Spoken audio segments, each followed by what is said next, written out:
दोस्तों, क्या आपको काम पर जाने का मन नहीं करता? क्या आप थके हुए, निराश और असहाय महसूस करते हैं?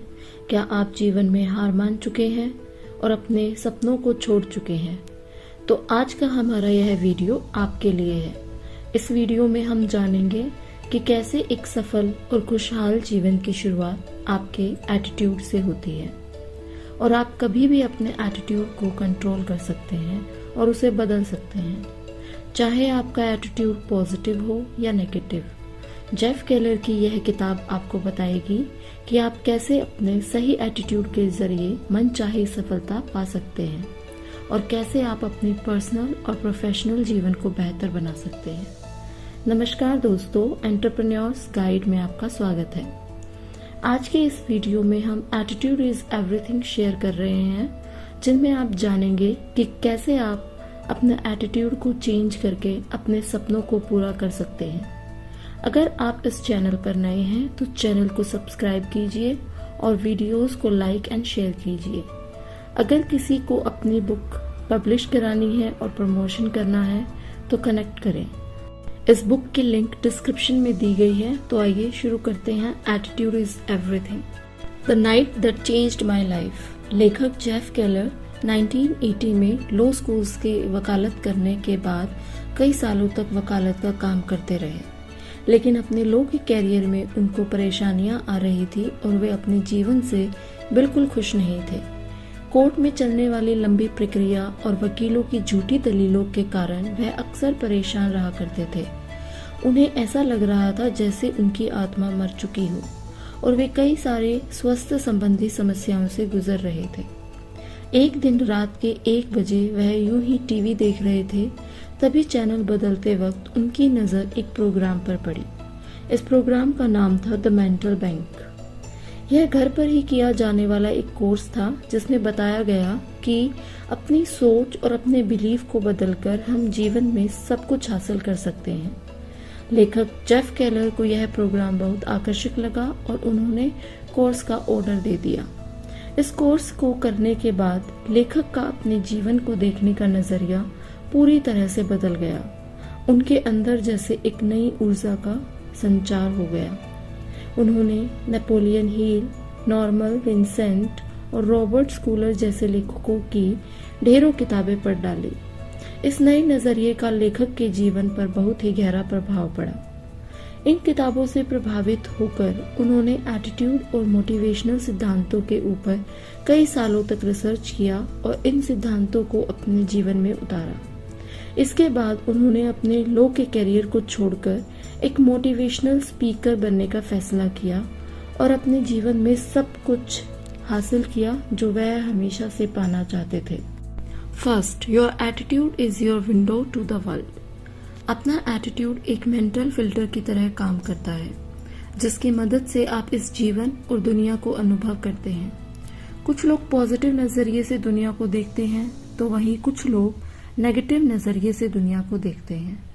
पॉजिटिव एटीट्यूड वाले लोग ऐसा सोचते हैं कि हाँ, मैं यह काम कर सकता हूँ।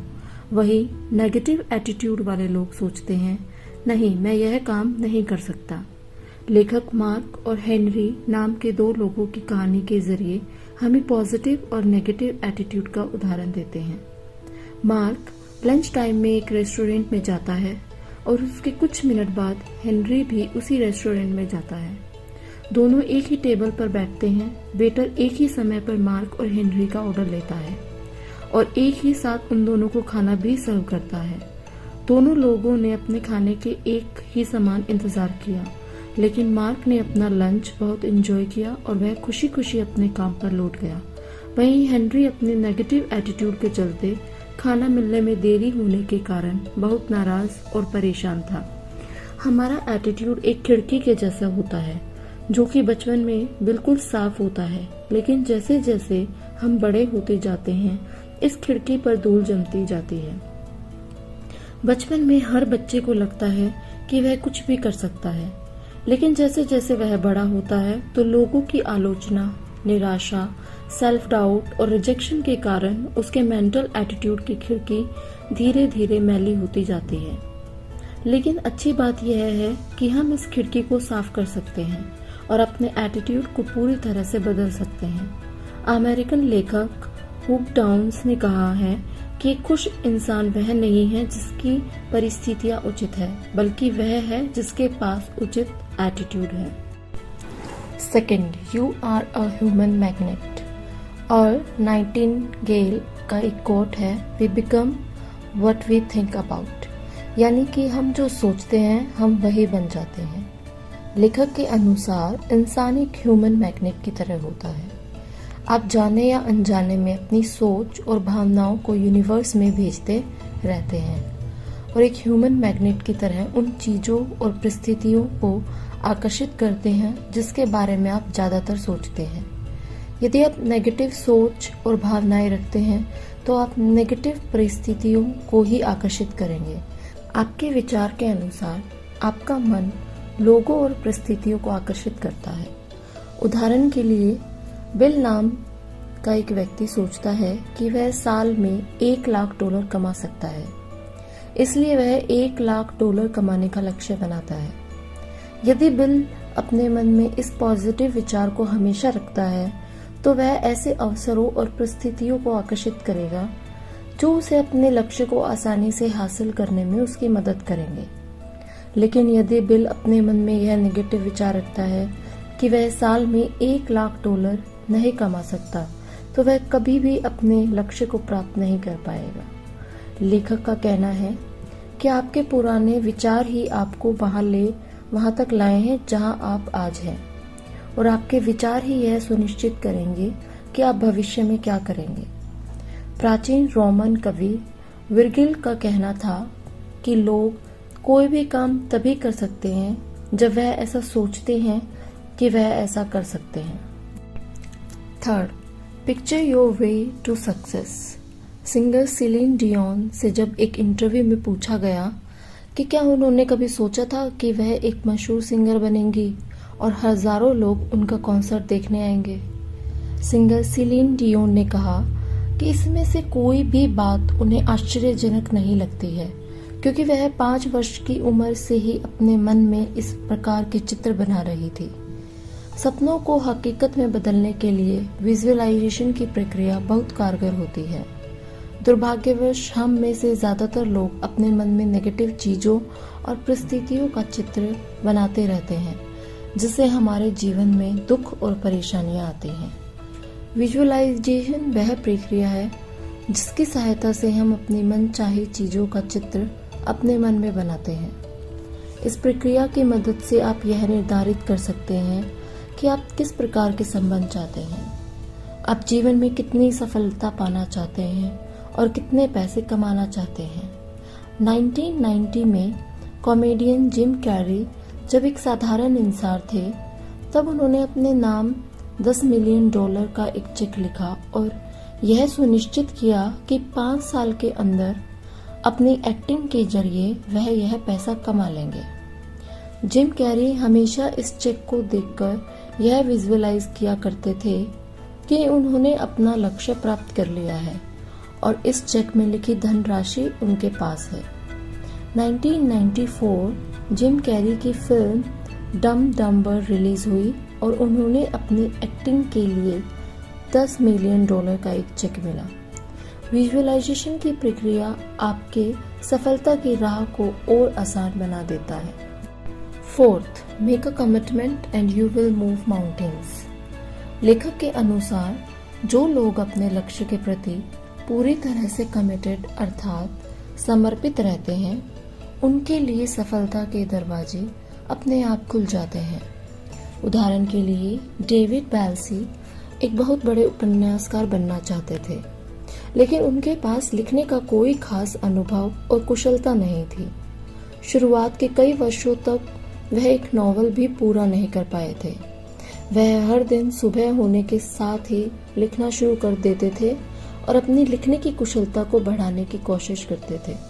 उन्होंने 10 वर्षों तक प्रयास किया और कुछ नॉवल लिख डाले, लेकिन इन सब से वह एक पैसा भी नहीं कमा पाए।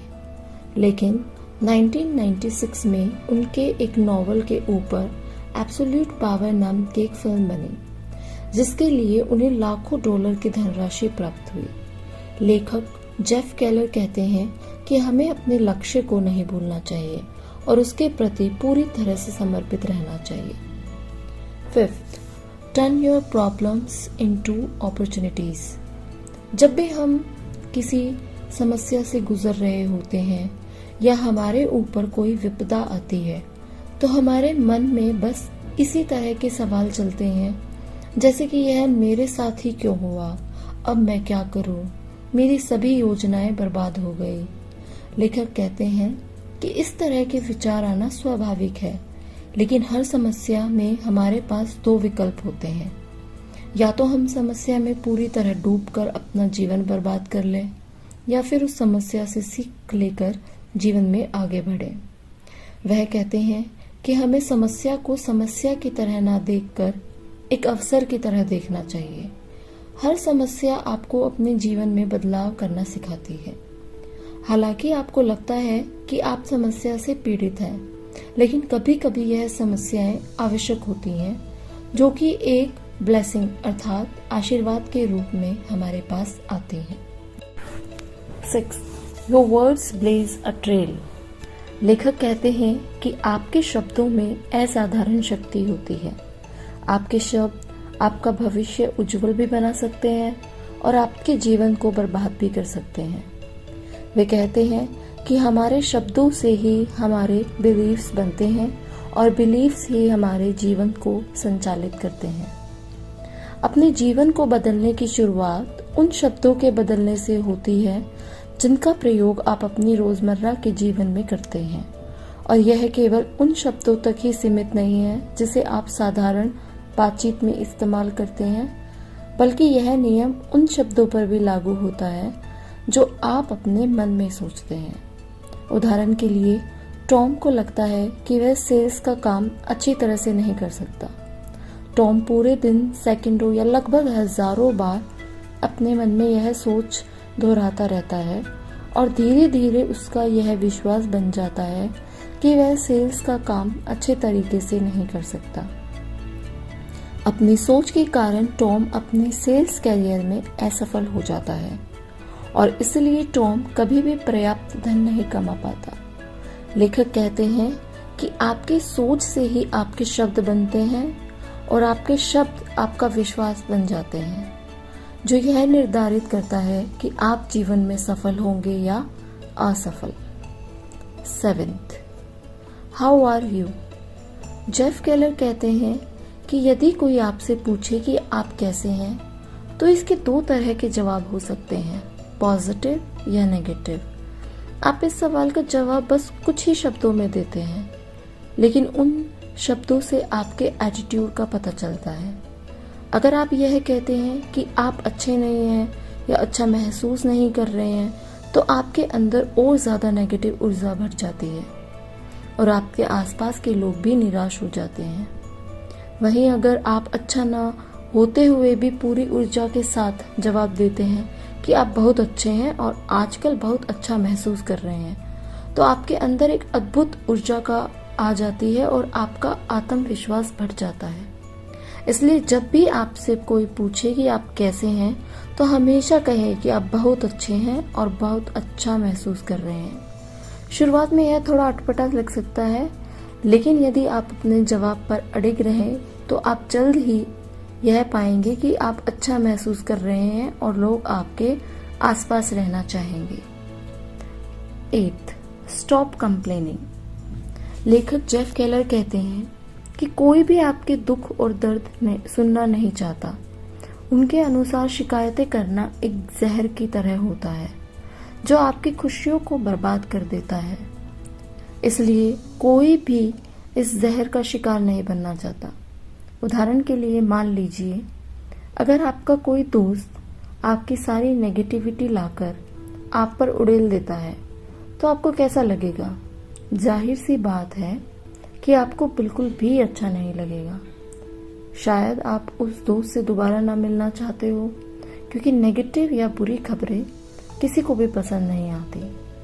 इसलिए लेखक कहते हैं कि हमें हर चीज के बारे में शिकायत करना बंद कर देना चाहिए, क्योंकि आप जितना ज्यादा शिकायत करते हैं आप उतनी ही ज्यादा शिकायत करने वाली परिस्थितियों को आकर्षित करते हैं। विलियम पेन के अनुसार खुशी का रहस्य इसमें है कि आप अपनी शिकायतें ना गिनकर अपने आशीर्वाद को गिने। 9th, associate with positive people. Bible की एक लाइन है, a mirror reflects a man face but what he is really like is shown by the kind of friends he chooses.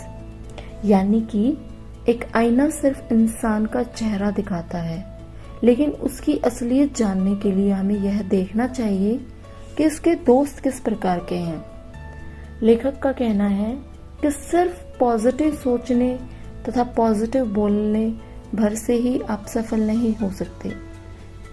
आप कैसे लोगों के साथ अपना ज्यादातर समय बिताते हैं, यह भी बहुत महत्वपूर्ण है।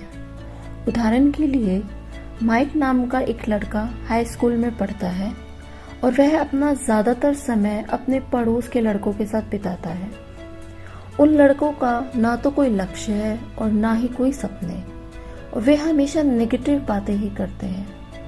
माइक जब भी उन्हें किसी नए आइडिया के बारे में बताता है तो वह सारे मिलकर माइक का मजाक उड़ाते हैं और उसका मनोबल तोड़ देते हैं। लेकिन जब माइक अपनी आगे की पढ़ाई के लिए कॉलेज में भर्ती हुआ तो वहां उसे नए दोस्त मिले जो जीवन के प्रति पॉजिटिव थे और जीवन में कुछ बनना चाहते थे, हासिल करना चाहते थे। माइक ने अपने पुराने दोस्तों को छोड़कर नए दोस्तों के साथ रहने का फैसला किया। माइक को तुरंत ही इसके अद्भुत परिणाम मिले। उनके साथ रहकर माइक को अच्छा महसूस होने लगा और उसने अपने भविष्य के लक्ष्य निर्धारित कर लिए। कॉलेज खत्म करते हैं माइक ने अपना बिजनेस शुरू किया और कुछ ही सालों में एक सफल इंसान बन गया।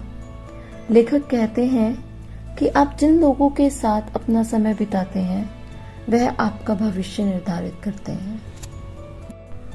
10th, confront your fears and grow। Emerson का कहना था कि वो काम करें जिस काम से आपको डर लगता है और आपके डर की मौत निश्चित है।